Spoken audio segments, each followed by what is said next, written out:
Hey guys, what's up? It's Dragoon here, and welcome to the updated UA deck profile for the current format and the most recent ban list.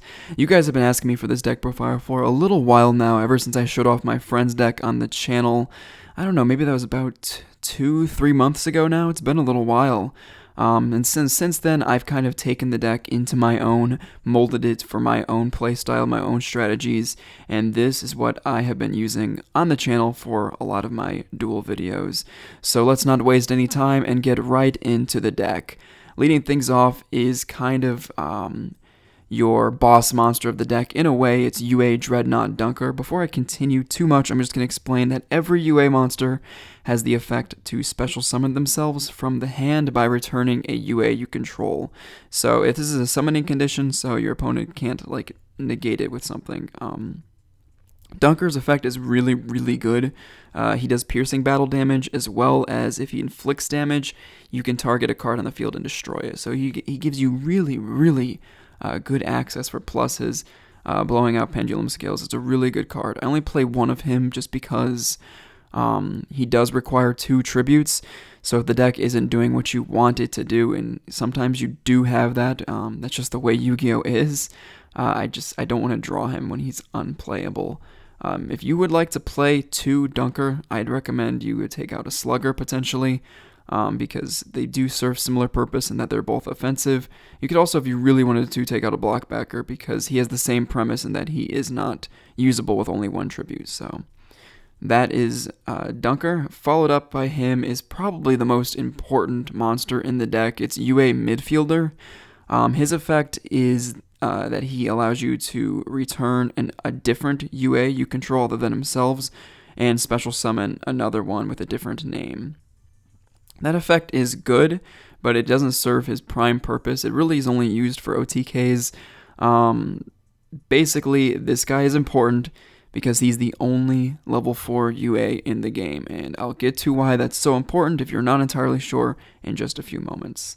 Next up is UA Mighty Slugger. You play 3 of this guy because, like I said, he is a key card for offense. I've built this deck to be, in a way, mostly defense focused. There are so many ways you can play this deck, which is kind of cool. You can play it primarily focused on just taking out your opponent as quickly as possible. There are cards in which you can do that, but I just kind of wanted to play it as more of a control variant, and Slugger really does help that, but in an offensive way. Slugger, if he attacks, your opponent cannot activate cards or effects until the end of the damage step, so it's super good. And he's 2300, so you can't really ask for much more there. He beats over a lot that would have effects when they're destroyed and such. Next up is also one of the most important cards of the deck. There's a reason he is called the perfect ace, and you want to open this guy if you're going first every single time if you can. That's why I play 3 of him. His effect is once per turn during your opponent's turn, when a card or effect is activated, you can discard 1 card and negate it and destroy it. This card is amazing, stopping those Pendulum Scales from going off, stopping your opponent from searching, stopping your opponent from using stupid cards like Pandeity Monarchs and Monarch Stormforth, which I play, so it's kind of hypocritical, but whatever. The card is awesome. It really forces your opponent to think, putting them in some tough situations, especially if he stays on the board for multiple turns. If your opponent can take care of him early, it can be a little bit troublesome, but that's why we play 3. Next up, there's actually a good reason why I play 2 Blockbacker, because as my friend said, he is Ace's best friend. Having this guy plus Ace on the board is amazing, and it's really good when you can do it in first turn. His effect is, once per turn, when your opponent special summons a monster or monsters, you can change the battle positions, and if you do, negate their effects. I realize this guy is not quite as good against the Ignister Synchro, but I've actually only ever ran into that like 1 or 2 times, in which that situation was the exact thing, in which it was like, okay, I have a Blockbacker, they made this. It's not that big of a deal, so at least I haven't had that issue. If you do, then feel free to adjust how many copies of Blockbacker you play, but this guy plus Ace is so good. Negating effects and negating and destroying. You have 2 ways to protect yourself, and it's amazing. Next up, we have Heroic Challenger Assault Halberd. This, as you can see, begins the non-UA lineup of the monsters. This guy's so good because he has the Cyber Dragon effect in a way, so you special him when your opponent has a monster and you don't. So this allows you to tribute him off if you need to for your monsters that require tributes, like Slugger, like Ace. Those are the ones that are really going to be needing to get on the board. And then obviously these two can't. But he's also good because A, he inflicts piercing battle damage, so you can get a little bit more offense. B, he is a level 4, so you can normal summon him if you need to. He's Earth, and he's a warrior, which goes along with the entire rest of the deck's theme. And he gets you pluses. If he does any type of damage at all, you add another copy of himself. Or if you decide you want to put in some other heroic cards, you can add any heroic card from your deck to your hand. It's such an amazing card, and I highly recommend playing it. Next up is Glow Up Ball, but this card, it's really good, but at the same time, sometimes it's not.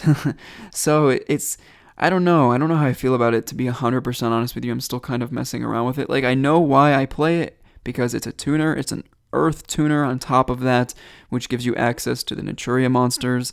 Every other monster in here is Earth. And then he's a really good discard target for Perfect Ace, so that's another good reason to play him. He's a plus because you don't really care about sending a card from the top of your deck to the grave. Like, there are so many reasons in which this card is good, but at the same time, like, sometimes you'll draw him and it's just really bad, so that's just the way that is. I follow him up by a copy of TG Striker. I once considered removing Glow Up Bulb entirely and putting in 2 of this guy, but 1 seems to work okay. He also allows you to work in the same way as Assault Halberd. Special summoning him, you can use him as a tribute, like I mentioned before, and then use him also as a tuner for those Naturia Synchros. I think that is a key reason why I do play Glow Up Ball, because if for some reason you need to, you can special normal, and you have an Naturia Barkion, so that's kind of the only way you can bring him out, because I don't play any level 3s. So that is the entire monster lineup. Moving on to the spells, this begins with the cards that get you to your UA monsters. You have UA Signing Deal, which is a card infinitely better than a Hero Lives, I guess, without the sense that you can only activate 1 per turn, but that doesn't really matter all that much. The card's really good. You special summon a UA from the deck. Its effects are negated, but that doesn't really matter because you just return it for one of your other UAs. It can't be used as a Synchro or an Xyz material, and you lose life points equal to the level times 300.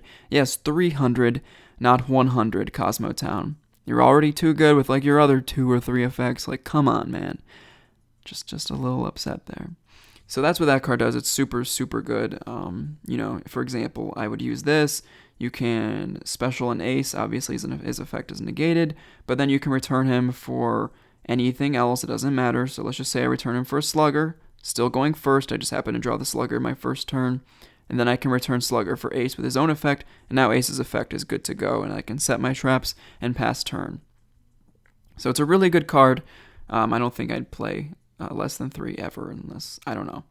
It's really good. You really want it. Then you play the 1 obligatory reinforcement in the army, and I really do not need to explain that.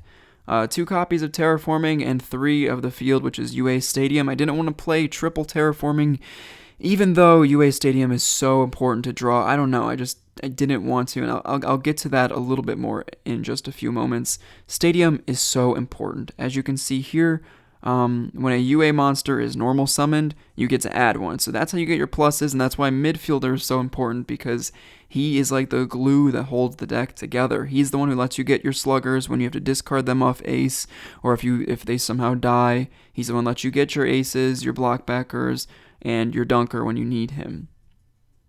So that's why Stadium is so important, and you can also utilize Stadium with Stormforth, but I'll get to that in a second. Its other effect is if a UA monster or monster is a special summon to your side of the field, every monster you control gains 500 attack.